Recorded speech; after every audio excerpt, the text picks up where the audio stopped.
back to Chris. Howie Long played with the spirit. We should try the mic. Does it work now? Ah, modern technology. It's an amazing thing here in the 21st century. Howie Long played with the spirit and mental and physical toughness long associated with the Oakland and Los Angeles Raiders. It takes a great defensive player to know one. That's why, for a closer look at Howie's 13 years with the Silver and Black, we call on my longtime colleague and AFC West warrior, Tom Jackson.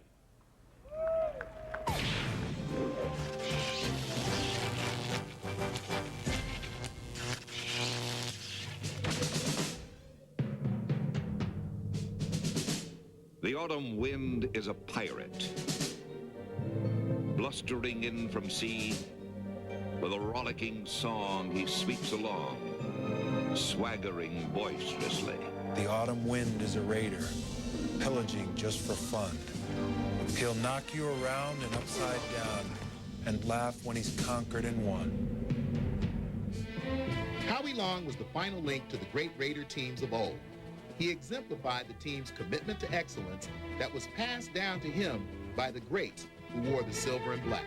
I played with many, many great players, many Hall of Famers.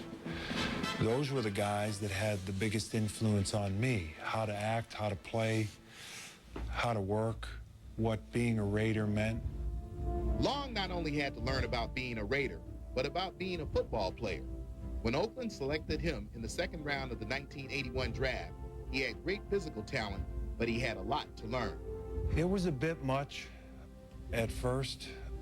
It took a while for me. I recall sitting in the meetings and them going over, out of east, near eye, right, they like to run, flip 68 toss tag or 14 Bill Joker O or counter 66 Trey OT.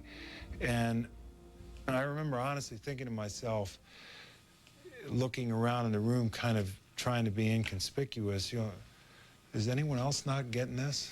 Because I have no idea what you're talking about. Half formation, full formation. We didn't go over that kind of thing at Villanova. From the classroom to the field, Raiders defensive line coach Earl Leggett challenged Long, drilling and experimenting with him to create the prototypical defensive lineman of the future. He worked me beyond comprehension. He played me at every position up and down the line. And at the time, I didn't understand it. I did not understand why on one series I was playing left end, left tackle, nose guard, right tackle, right end, whatever it might be. And then I came to realize that what he was doing was, and we were the first ones to do this from a scheme standpoint, was I would just move up and down the line. Through him, I felt like I had an opportunity to redefine the way the positions were played. Through Leggett's tutelage, Long defined his role as a complete player, a defender who played the run and the pass with equal ability and intensity. I never really understood the logic of, well, I got hooked 14 times, but I got a sack. I was never a stat guy. I took a great deal of, as much pride in playing a counter Trey OT as I did rushing the quarterback. There's not a lot of guys right now that take a great deal of pride in their complete game. Long retired at age 34 while still in his prime.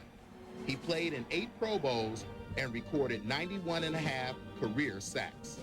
And a defensive coordinator once said this to me, named Dave Adolph.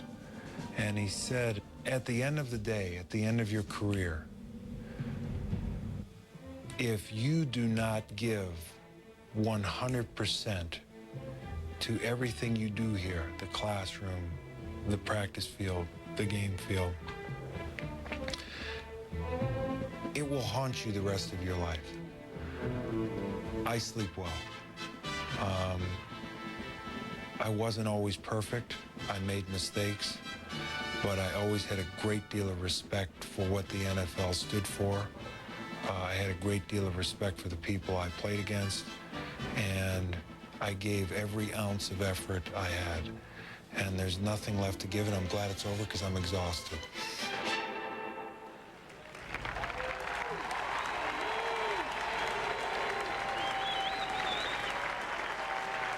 Down, Tommy. To present Howie Long today, please welcome Howie's position coach of defensive line with the Raiders, a former first-round pick of the Chicago Bears, Earl Leggett.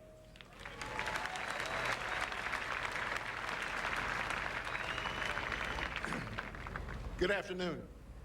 My being involved in this event goes to show you that anything's possible. Not only do I consider this a great honor, but I've been waiting with tremendous pride because a player that I coached has been selected to the Hall of Fame. Now, for all this to happen, a lot of sacrifices, decisions, and lifetime memories occur. Now, we don't have time to go into all the sacrifices or all the decisions or all the lifetime memories, but some need to be addressed. One of the things that we discussed in our player meetings was that in our business, a good wife is hard to find. No words are truer than these. Behind every successful man is a dedicated woman. So when you find one, treat her with respect. Diane, it was a tough 13 years. A lot of sacrifices. You did a great job. Made my job easier.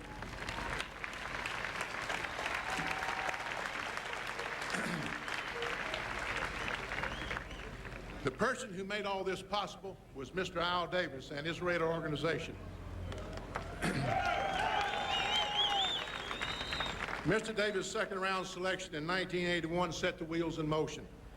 It was a right pick at the right time for the right player. I cannot picture Howie Long being anything but a Raider. Mr. Davis, I want to thank you because you certainly made the job easier. Now let's get to the memories of watching a rookie over a span of 13 seasons develop into one of the top players. Seeing number 75 slash through the line, make the big play, or have the quarterback on the run, or his development in defeating blocking combinations. Also the after-game sessions with the opposing offensive line coach, our owner, or for the summons by the head coach to come to his office to tone Howie's play down in practice because sometimes it got heated. And I won't forget how you paid the price to be great. The fellowship that we had at Saturday night dinners, what great fun they were. These memories will last forever. In 1981, as we were preparing for the upcoming draft, trying to put players in draft order, I was sent out to scout a college senior at Villanova by Mr. Davis through Ron Wood. I had seen some tapes of his season and postseason games. So I scheduled the workout, made the trip to Villanova, and his workout was very impressive. I returned to the Raiders, and in our draft meeting, I recommended him as a #1 draft choice. Mr. Davis had seen some of the same qualities that I had seen and drafted him in the second round. Howie came into minicamp, and we went to work. I would hope that you coaches, would-be coaches, and want-to-be coaches, no matter what sport, could have someone who was as focused, determined, and knew exactly what he wanted. Not only did he have the qualities that you put in the measurable categories, such as strength, quickness, and size, but his greatest assets were the intangibles. Posted around our defensive line meeting room, we had certain slogans, and one that I really try to drive home. It goes like this: I want to surround myself with players who will pay the price to become great and then become their leader.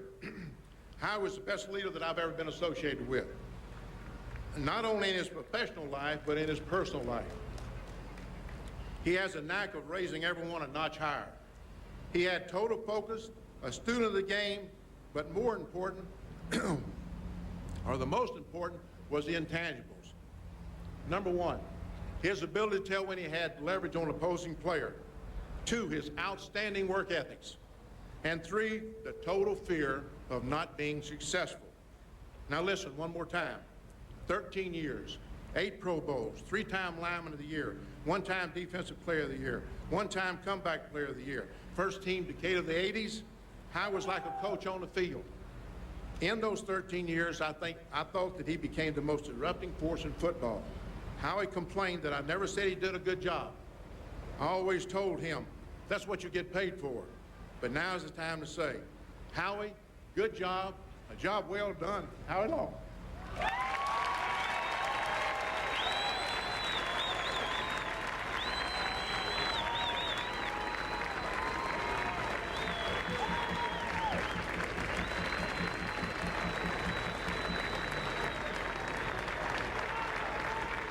Thank you.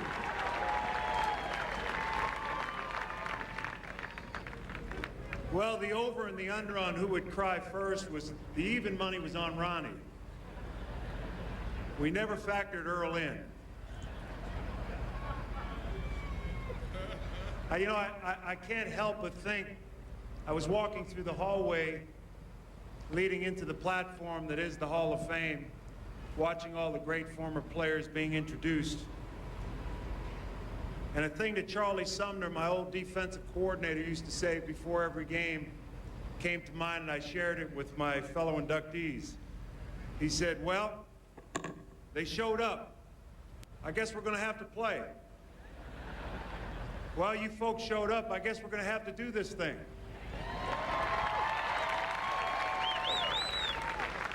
First, I'd like to thank the city of Canton. Their warmth and hospitality I will not soon forget. I'd also like to thank the Hall of Fame Committee, in particular John Bankert and Tammy Owens, for helping to make this week's event so special for both my family and me. I'd also like to thank the Hall of Fame voters, and in particular Frank Cooney and Will McDonough. Theirs is a job that is particularly tough. They are not only given the responsibility of dictating the legacy of today's inductees and the many players who have come before us, but also the legacy of the National Football League. I'd also like to congratulate my fellow inductees, the class of 2000, and what a group it is.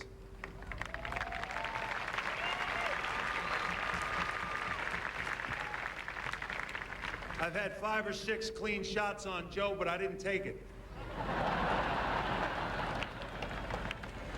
His kids are too cute. That's the only thing that saved you, Joe.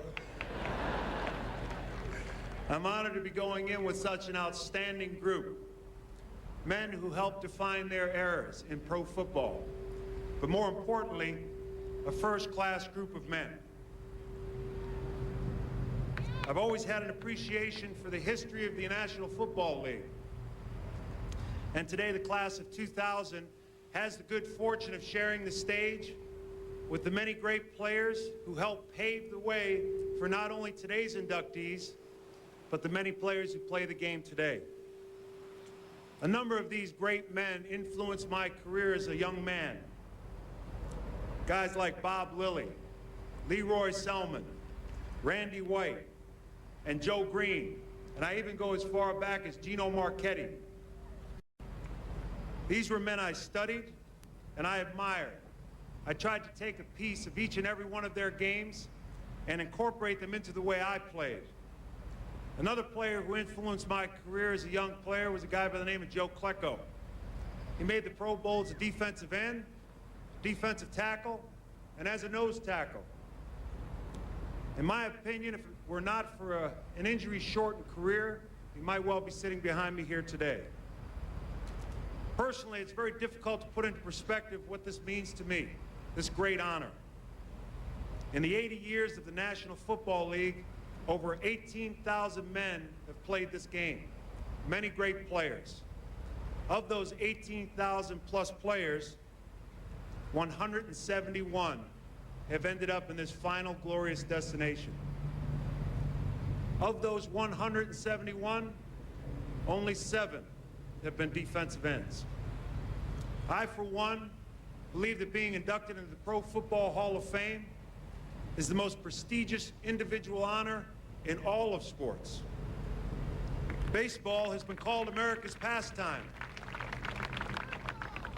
And since my retirement through my 3 sons, I've come to appreciate the ability of baseball to bring families closer together, and in particular, fathers and sons. In my opinion, baseball is America's pastime, but football is truly America's passion.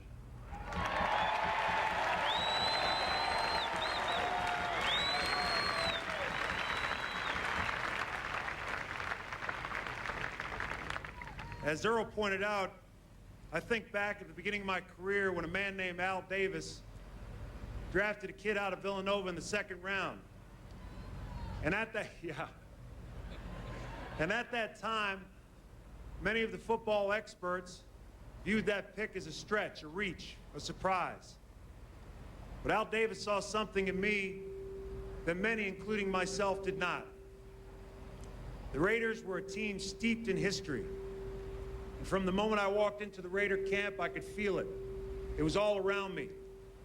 People who not only defined what the Raiders were about, but also defined what the National Football League was all about.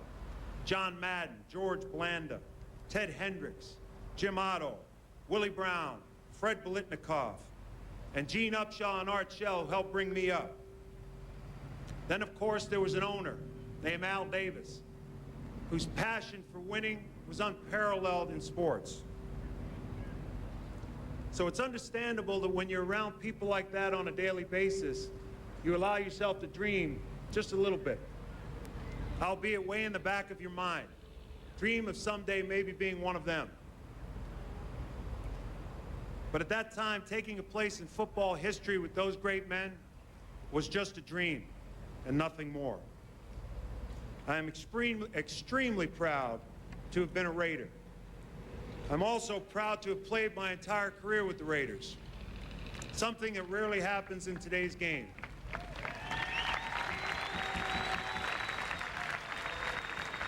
When I first learned of my election, I gave a great deal of thought to who would be my presenter. My first thought was to have my 15-year-old son, Christopher, be my presenter and do the honor. But when we discussed it, although Christopher is never at a loss for words, he felt that maybe this would be a little bit too much for even him to handle. But it was extremely important for me that he know that he was my first choice.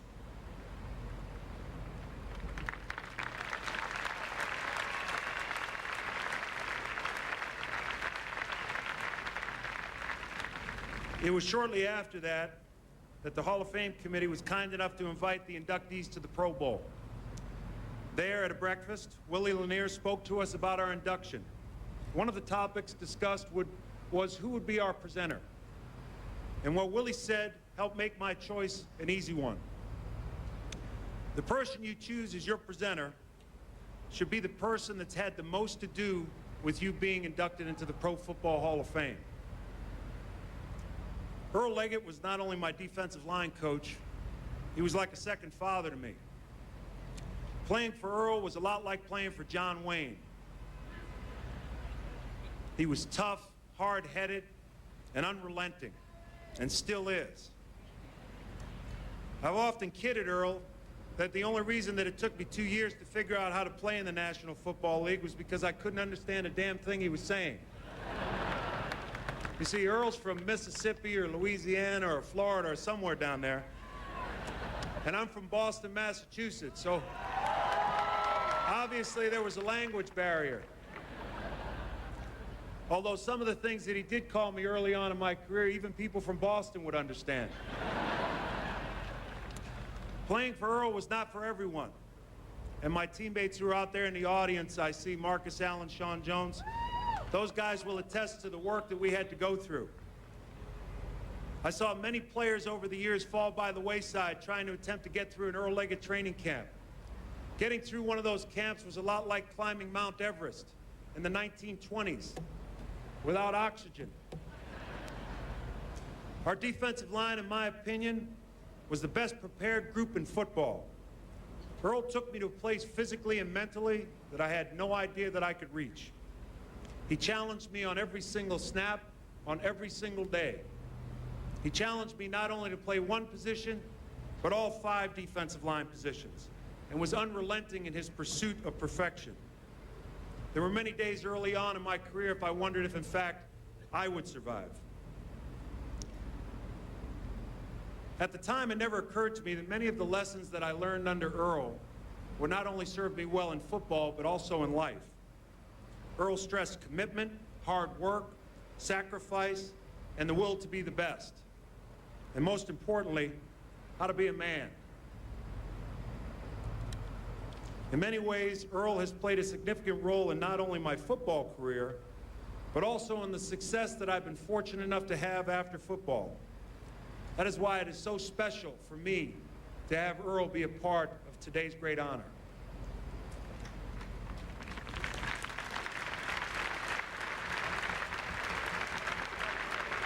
Obviously, today's induction is an individual honor. But any time an honor such as this is bestowed upon an individual, the many people who touch that individual along the way hopefully can take a little piece of it home with them. I've had the good fortune of crossing paths with a number of people over the years who hopefully feel that they can take a piece of today home with them. First, I'd like to recognize the many players whom I had the privilege of playing with during my career, and in particular, the core group of my defensive line. The late Lyle Alzado,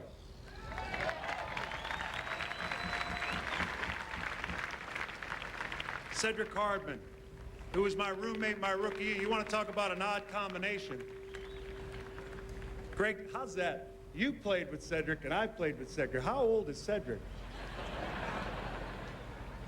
Greg Townsend, Reggie Kinlaw, Sean Jones, who I see in the back of the audience, Mitch Willis, and in particular Bill Pickell, whose friendship, loyalty, and sense of humor taught me what a true friend is. Al Davis, for taking a chance on me and giving me the opportunity to wear the silver and black, for always being there for me through the years and believing in me.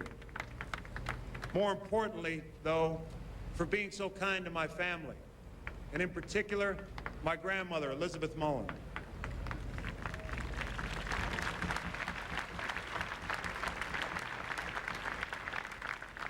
Dick Corbin, who gave me my start as a high school football player, and to his wife, Ruth Ann, for all of their support through high school. My years at Villanova were the best of times. And two people in particular who were always there for me I'd like to recognize. Lou Ferry, my defensive line coach. His true heart, his humor, and his love for the game is what makes him so special to so many of his former players.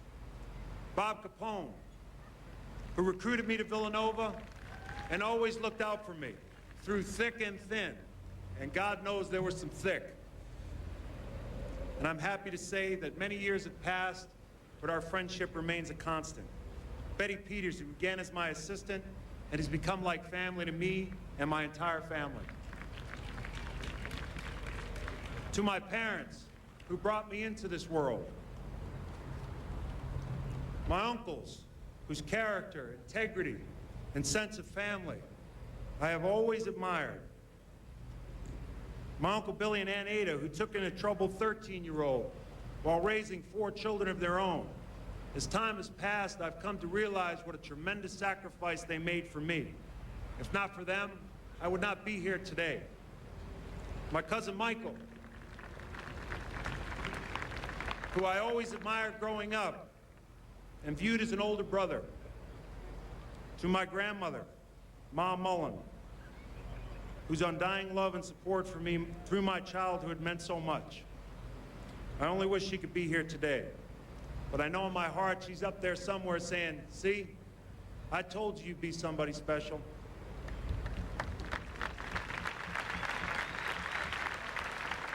And finally, to my family, who I love so much, our 3 sons, Christopher, Kyle, and Howie. Although I'm so proud that they are here to be a part of this amazing event, my relationship with them could not be any further removed from the world of football. So it's been extremely rewarding in the days leading up to today's inductions to watch their faces while they watch many different sports programs, in many cases for the first time seeing footage of their dad playing football. To watch their reactions how proud and surprised they appear to be. To hear them say, wow, Dad, you were pretty good. You were tough, too. That in and of itself eclipses any award that I can receive. For their love means more to me than anything in the world. I'm fading.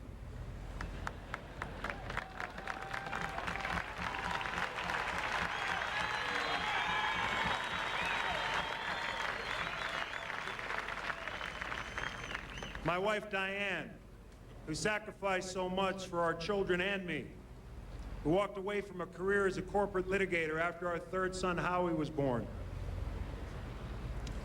so that I could continue to pursue my dream. For 22 years, she has been my best friend, my biggest supporter, my biggest critic, my voice of reason, and my shrink. Her love for my 3 sons, her love for me, her selflessness, her compassion, her kindness challenged me to be a better father, a better husband, and a better person every day. I tell my boys how blessed we are to have her. In conclusion, I think back to something Earl Leggett said to me way back in 1981 when I first arrived at the Raiders. And keep in mind, I was not a very good football player when I did arrive there. He said, kid, if you work hard and you do what I tell you to do, I'll make you wealthy beyond your wildest dreams.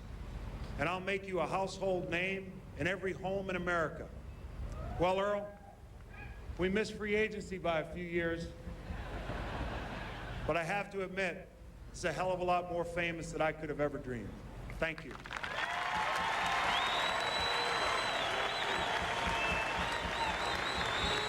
Very eloquent Howie Long, as you would expect. Tommy, the first 2 speakers brought to mind something that hit home with you.